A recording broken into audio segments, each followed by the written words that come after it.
Psychology of terrorism. તો આ research university of south ફ્લોરિડાએ કરી છે. આપણે એમ ના કહી શકીએ કે હરેક ટેરરિસ્ટ સાયકોપેથ છે, અમુક નથી હોતા.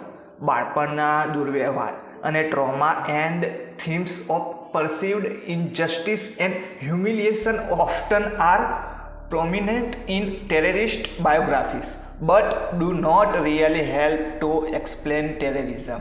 આતંકવાદી સંગઠનોના અસરકારક નેતાઓ આમાં સક્ષમ હોવા જોઈએ. Maintain a collective belief system, established and maintain organizational routines, control the flow of communication, manipulate incentives for followers, deflect conflict to external target and keep acting going. Number 1, psychological approach to understanding violence. Definition of violence in the social science literature are at least as plentiful as definition of terrorism. Most focus on causing harm to others, but some also include suicide and self-mutilation as form of violence to self. Acts that intentionally cause physical harm or injury to another person would fit within most definition. On the other hand, some would contend that intentional harm is too restrictive because it would include legitimate behavior in some contexts, sports or consensual infliction of pain. હવે આ ઘટનાઓ ધ્યાનમાં લો. A 25-year-old man drinks and beats his live-in girlfriend at least 3 times a week. બીજું, એક 17 વર્ષની છોકરી જેને તેના માતા પિતાના ઘરની બહાર ફેંકી દેવામાં આવી હતી જ્યારે તેણી ગર્ભવતી થઈ હતી અને તેણે બાળકને રાખવાનું નક્કી કર્યું હતું. હવે એક 9 મહિનાનું કોલિકી શિશુ છે જે ક્યારેય રાત સૂઈ નથી અને જે ખૂબ જોરથી અને સતત ચીસો પાડે છે. That the mom has vigorously shaken the youngster just to get him to stop. 53 વર્ષનો એક માણસ રમતના મેદાનો અને ઉનાળાના શિબિરોની આસપાસ સંતાઈને યુવા પૂર્વ તરુણાવસ્થાના છોકરાઓની શોધમાં જાણીતો છે, જેને તે પછી તૈયાર સ્થાન પર લઈ જાય છે જ્યાં તેમના પર દુષ્કર્મ કરે છે. એકવાર તેણે 10 વર્ષના છોકરાને પણ મારી નાખ્યો. 20 વર્ષની એક મહિલાએ પોતાનું આખું જીવન એવા ક્ષેત્રમાં વિકસાવ્યું છે જ્યાં તેની વંશીયતાના લોકો રાજ્ય દ્વારા હાંસિયામાં ધકેલાઈ ગયા છે અને દમન કરવામાં આવે છે. આતંકવાદી પ્રતિકાર ચળવળના ફર્સ્ટ એડ કોર્પ્સમાં 2 વર્ષ સેવા આપ્યા પછી અને તેના પરિવારને રાજ્યના સૈનિકો દ્વારા હુમલામાં માર્યા ગયા પછી તેણીનો રાજ્ય પ્રત્યેનો ગુસ્સો અને તિરસ્કાર તેણીના મનમાં એટલી હદે પ્રસર્યો છે કે તે વિચારી શકે છે કે વેર છે. તેણી વિસ્ફોટકથી ભરેલી વેસ્ટ પહેરે છે અને ક્રોધથી જન્મેલા નિશ્ચય સાથે તે સરગંભા માતાના વેશમાં નજીકના લશ્કરી ચોકી તરફ પ્રયાણ કરે છે. 30 વર્ષનો એક માણસ તેના વતનના લાંબા સમયથી ચાલતા તીવ્ર ધાર્મિક અને રાજકીય ઝઘડામાં જન્મ્યો હતો. તેમના પિતા યુનિવર્સિટીના પ્રોફેસર છે જેમને પોતાની કટ્ટરપંથી ધાર્મિક સંડોવણી અને જાણીતા ધાર્મિક આધારિત આતંકવાદીઓ સાથેના કૌટુંબિક જોડાણને કારણે રાજ્ય સુરક્ષા અધિકારીઓ દ્વારા સતત નજર રાખવામાં આવે છે. આ માણસને અન્ય લોકો શાંત, ગંભીર અને શ્રદ્ધાળુ તરીકે વર્ણવે છે. તે એક આતંકવાદી જેહાદી જૂથ માટે સંકલન અને ભરતી કરવામાં સામેલ છે જે વ્યાપકપણે આતંકવાદી સંગઠન તરીકે જાણીતું છે. ઘણા લોકો આમાંના પ્રત્યેક કેસને હિંસા સાથે સંકળાયેલા તરીકે જોશે, પરંતુ કોઈ વ્યક્તિ આવા કિસ્સાઓમાં હિંસાને ખૂબ જ અલગ રીતે સમજવા અથવા અટકાવવાની અપેક્ષા રાખી શકે છે. સામેલ વ્યક્તિગત અને પરિસ્થિતિગત પરિબળો અને તેમના યોગદાનની હદ આ વિવિધ સંજોગોમાં વ્યાજબી રીતે બદલાય તેવી અપેક્ષા રાખી શકાય છે. તેમ છતાં વ્યાપક સ્તરે તે બધાને સમાન રીતે હિંસક તરીકે વર્ગીકૃત કરવામાં આવી શકે છે. આમાંના એક કેસમાં શું વર્તન કારણ અથવા સમજાવી શકે છે, બીજામાં ન પણ હોઈ શકે. અહીં મુદ્દો લાંબા સમયથી ચાલતી વ્યાખ્યાત્મક ચર્ચાને ઉકેલવાનો નથી, પરંતુ પ્રેક્ટિશનરો અને સંશોધકો હિંસાની સમસ્યાને જે રીતે જુએ છે તે કેવી રીતે વાસ્તવિક વિશ્વમાં વ્યવહારિક મુદ્દાઓ અને નિર્ણયોને અસર કરે છે તે સમજવાનું છે. Instinct theory. સાયકો એનાલિટિક સૌથી વધુ વ્યાપક રીતે માન્યતા પ્રાપ્ત થિયરી જે તમામ પ્રકારની હિંસાના મૂળને સંબોધિત કરે છે. સાયકો એનાલિટિક મોડેલ છે રાજકીય વિજ્ઞાન, સમાજશાસ્ત્ર, ઇતિહાસ અને ગુનાશાસ્ત્ર સાહિત્યમાં લેખકો પર તેના પ્રભાવ હોવા છતાં આ મોડેલ નબળા તાર્કિક, સૈદ્ધાંતિક અને પ્રયોગમૂલક પાયા ધરાવે છે. ફ્રોઇડ આક્રમકતાને વધુ સામાન્ય રીતે જન્મજાત અને સહજ માનવ લક્ષણ તરીકે જોતા હતા, જે માનવ વિકાસના સામાન્ય માર્ગમાં મોટા ભાગે વધવા જોઈએ. ફ્રોઇડના સિદ્ધાંતમાં પાછળથી વિકાસ એ હતો કે મનુષ્ય પાસે જીવન શક્તિ અને મૃત્યુબળની ઉર્જા હતી જે આંતરિક સંતુલન શોધતી હતી. હિંસાને પોતાના અને અન્ય લોકોમાંથી થનાટોના વિસ્થાપન તરીકે જોવામાં આવ્યું હતું. સાયકો એનાલિટિક વિભાવનાઓ અને વિચારો પણ સંખ્યાબંધ વધુ સંકુચિત હિંસા સંબંધિત સિદ્ધાંતો દોરવામાં આવ્યા છે, પરંતુ કોઈને પણ હિંસાના સાયકો એનાલિટિક સિદ્ધાંત તરીકે વ્યાપકપણે ગણવામાં આવતા નથી. એથોલોજી વૈકલ્પિક રીતે પ્રાણીઓની વર્તણૂકના વૈજ્ઞાનિક અભ્યાસ તરીકે વ્યાખ્યાયિત કરવામાં આવી છે, ખાસ કરીને કારણ કે તે કુદરતી વાતાવરણમાં થાય છે, અને માનવ નૈતિકતાના અભ્યાસ તરીકે. અને તેની રચના અમેરિકન હેરિટેજ ડિક્શનરી 2000માં એથોલોજિસ્ટ કોનરાડ લોરેન્સ એ વિચારને આગળ વધાર્યો કે આક્રમકતા ખૂબ જ મૂળભૂત જૈવિક જરૂરિયાતમાંથી ઉદ્ભવે છે. એક લડાઈની વૃત્તિ કે જે માનવીઓના વિકાસ સાથે અનુકૂલનશીલ મૂલ્ય ધરાવે છે. તેમણે દલીલ કરી હતી કે આક્રમકતાથી આગળ વધવું જન્મજાત છે અને માનવીઓના માત્ર તેની અભિવ્યક્તિની પદ્ધતિ, પર્યાવરણ સાથેના સંપર્ક અને ક્રિયા પ્રતિક્રિયા દ્વારા શીખી શકાય છે. આક્રમકતા માટે સહજ ડ્રાઈવનો સિદ્ધાંત સૂચવે છે કે તે સમય જતાં વધે છે, ભાવનાત્મક અથવા સાયકો ફિઝિયોલોજિકલ ઉત્તેજના દ્વારા ઉત્તેજિત થાય છે અને ત્યારબાદ કેથાર્સિસની પ્રક્રિયા દ્વારા વિસર્જિત થાય છે, જે દેખાતી રીતે ડ્રાઈવમાં ઘટાડો કરે છે. શારીરિક અભ્યાસો સહિત પ્રયોગમૂલક સંશોધન જો કે આક્રમક ઉર્જાના આ હાઇડ્રોલિક સિદ્ધાંતને સમર્થન આપતા નથી. તદુપરાંત નૃવશાસ્ત્રીઓ અને અન્ય સામાજિક વૈજ્ઞાનિકોએ વિવિધ સંસ્કૃતિઓમાં આક્રમકતાના સ્વભાવ અને સ્તર બંનેમાં નોંધપાત્ર તફાવતો શોધી કાઢ્યા છે, અને પ્રાયોગિક સંશોધનોએ એ દર્શાવ્યું છે કે આક્રમકતાને પર્યાવરણની રીતે હેરફેર કરી શકાય છે. બંને તારણો કે જે સાર્વત્રિક માનવ વૃત્તિ સામે દલીલ કરે છે. Drive theory. ફ્રસ્ટ્રેશન અને aggression. Frustration and aggression. The link between frustration and aggression has been discussed in psychology for more than half century. Some even view it as a master explanation for understanding the cause of human violence. હતાશ આક્રમકતા પૂર્વધારણાઓનો મૂળ આધાર બે ગણો છે. 1. Aggression is always produced by frustration, and 2. Frustration always produces aggression. જ્યારે પ્રયોગમૂલક તપાસને આધીન કરવામાં આવે છે, તેમ છતાં સંશોધન દર્શાવે છે કે હતાશ અનિવાર્યપણે આક્રમકતા તરફ દોરી જતી નથી. કેટલીક વાર, ઉદાહરણ તરીકે, તે સમસ્યાનું નિરાકરણ અથવા આશ્રિત વર્તનમાં પરિણમે છે, અને નિરાશાની ગેરહાજરીમાં પણ આક્રમકતા જોવા મળે છે. In important revolution of the FA hypothesis, Berkowitz posited that it was only aversive frustration that would lead to aggression. નવી સૂચિત પ્રગતિ એ હતી કે હતાશ ગુસ્સો તરફ દોરી જશે, અને તે ગુસ્સો આક્રમક સંકેતોની હાજરીમાં આક્રમકતા તરફ દોરી જશે. જ્યારે અનુગામી સંશોધન તારણો કેટલીવાર અસંગીત અથવા વિરોધાભાસી હોય છે, તે તારણ કાઢવું વ્યાજબી છે કે પ્રતિકૂળ ઉત્તેજના સગવડ કરે છે, but probably not instigate aggressive behavior. In a now classical work, Ted Gore was among the first to apply a systematic FA analysis to the problem of political violence, framing the frustration as one of relative deprivation. તેના પછી એના અંદર social learning theory, cognitive theory, biological approach, raw empirical approaches આવે છે, જેમાં 9/11 વાળો attack પણ સામેલ છે. પણ આપણે તેને એક્સપ્લેન નહીં કરીએ કેમ કે વિડીયો બહુ લાંબો થઈ જશે.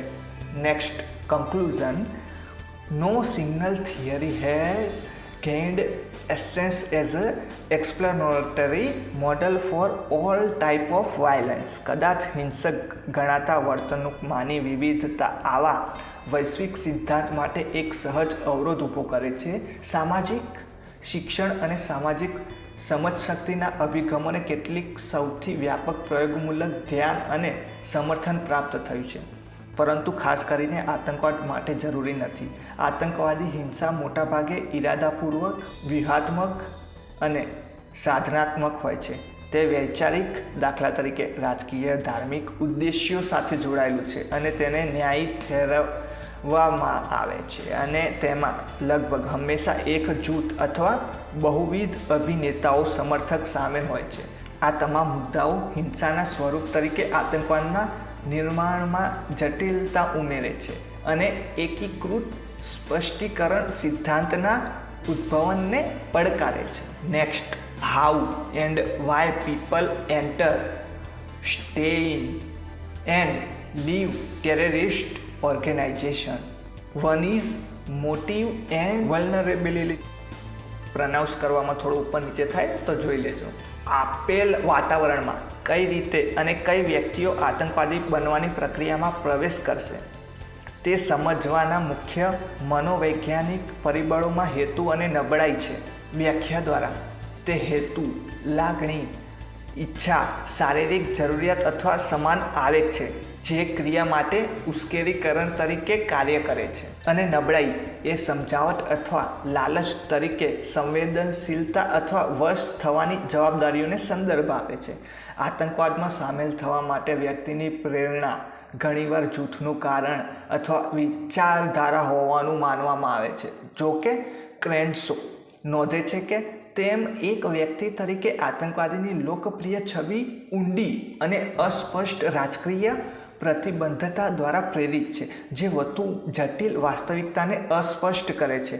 તે વાસ્તવિકતા એ છે કે આતંકવાદી સંગઠનમાં જોડાવાના અને આતંકવાદમાં જોડાવાના હેતુઓ વિવિધ પ્રકારના જૂથોમાં અને જૂથોમાં પણ નોંધપાત્ર રીતે બદલાય છે, અને તે સમય જતાં બદલાઈ શકે છે. ઉદાહરણ તરીકે, માર્થો ક્રેનસો સૂચવે છે કે આતંકવાદીઓમાં પ્રેરણાની ઓછામાં ઓછી 4 શ્રેણીઓ છે.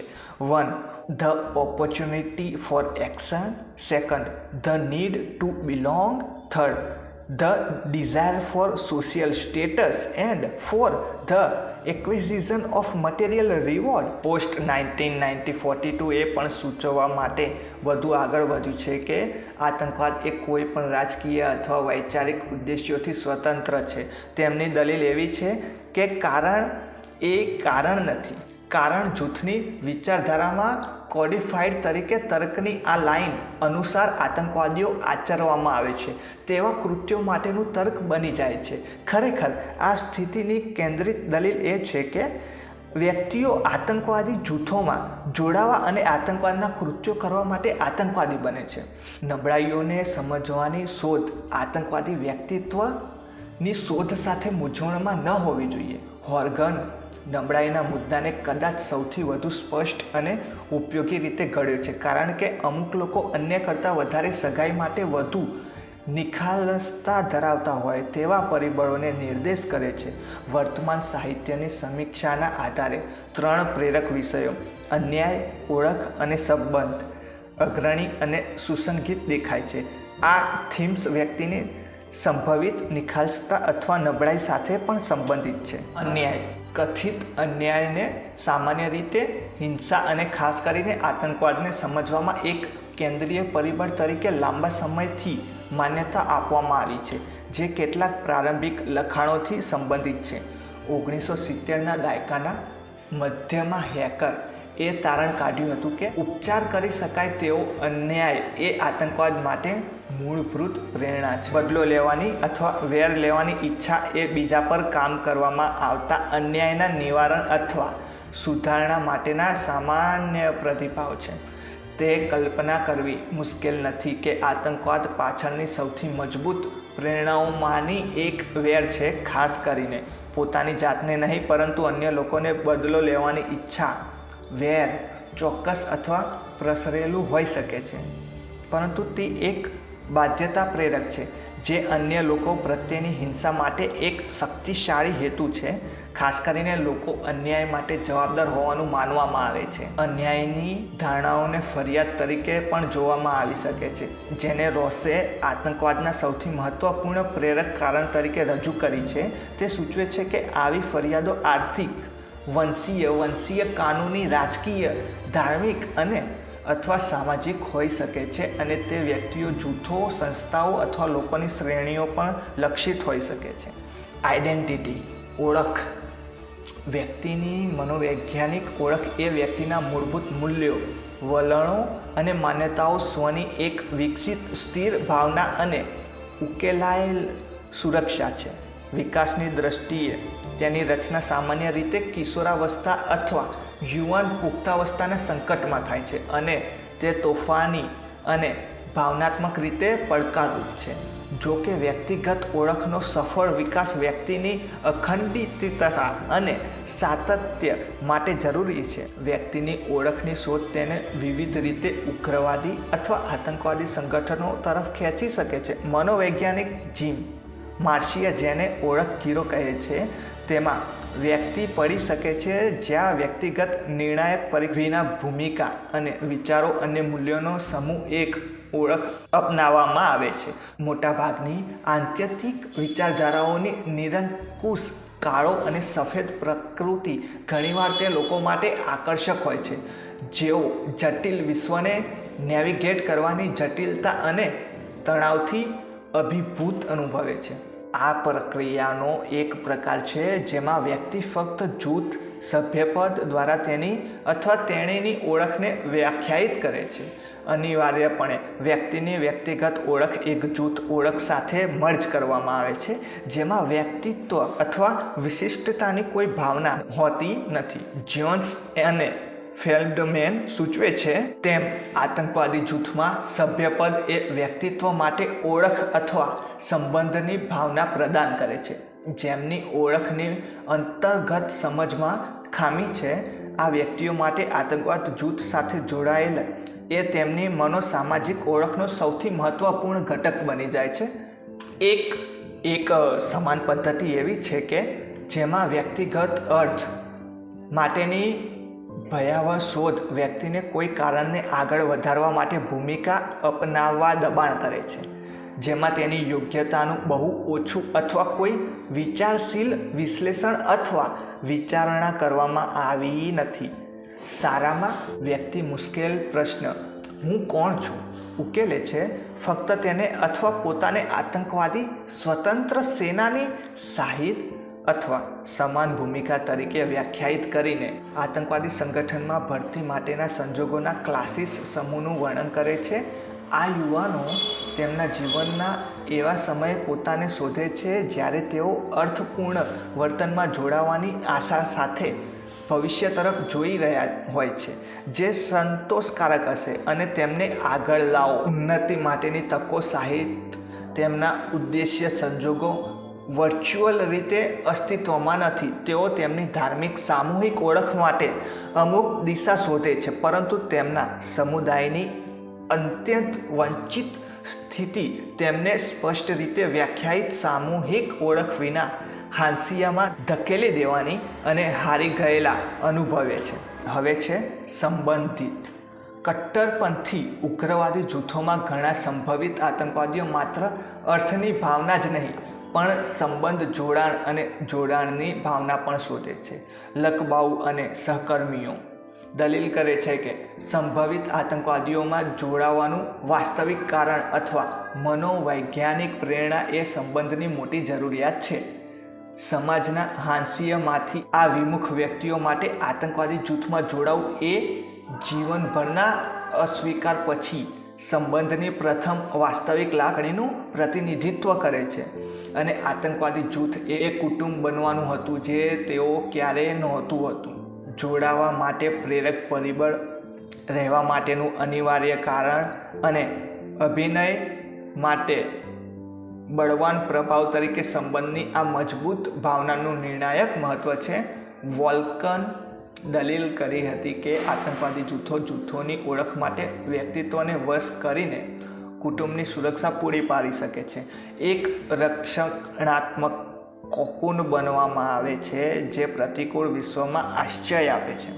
આતંકવાદી ભરતી પરના અવલોકનો દર્શાવે છે કે ઘણા લોકો કુટુંબ, મિત્રો અથવા પરિચિતો સાથે એકતા માંગીને જોડાવા માટે પ્રભાવિત થાય છે, અને તે કે વ્યક્તિઓ કે જેઓ સક્રિય આતંકવાદી બને છે, પ્રારંભિક આકર્ષણ ઘણીવાર જૂથ અથવા સમુદાય તરફ હોય છે.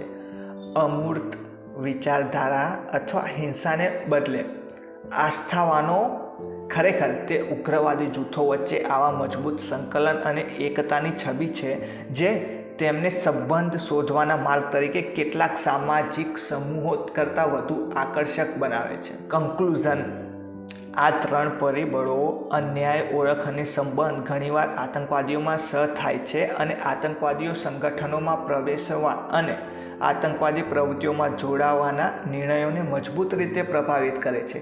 કેટલાક વિશ્લેષકોએ એવું પણ સૂચવ્યું છે કે આ ગતિશીલની સિનર્જિસ્ટિક અસર આતંકવાદનું વાસ્તવિક મૂળ કારણ બને છે.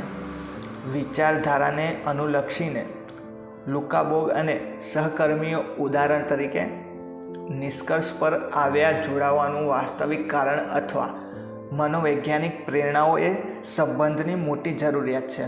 વ્યક્તિની ઓળખને એકીકૃત કરવાની જરૂર છે. અધૂરી વ્યક્તિગત ઓળખ સાથે સંબંધ રાખવાની જરૂરિયાત એ એક સામાન્ય પરિબળ છે જે જૂથોમાં કાપ મૂકે છે.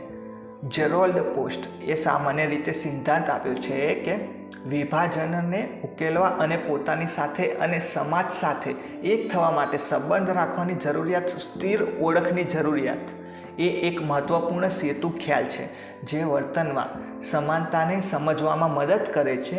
વ્યાપકપણે અલગ અલગ પ્રેરણા અને રચનાના જૂથોમાં આતંકવાદીઓની આ તો બહુ મોટી વસ્તુ છે. આપણે હજી ઇકોનોમી એન્ડ આઈડિયોલોજીવાળા સેક્શનમાં ગયા જ નથી. એન્ડ ફ્રોઇડની થિયરી પણ આપણે સ્કીપ કરી. બહુ ખતરનાક વસ્તુ છે આ તો, તમે વિચારી પણ ના શકો એવી રીતે કામ થાય છે. ભાઈ, એટીએસને સેલ્યુટ કરો અને એમને કહો થેન્ક યુ, તમે છો તો અમે શાંતિથી રહી શકીએ છીએ, નહીંતર આ બધા તબાહી લાવી દે. ભાઈ, #ATS રાજકોટ લવ યુ.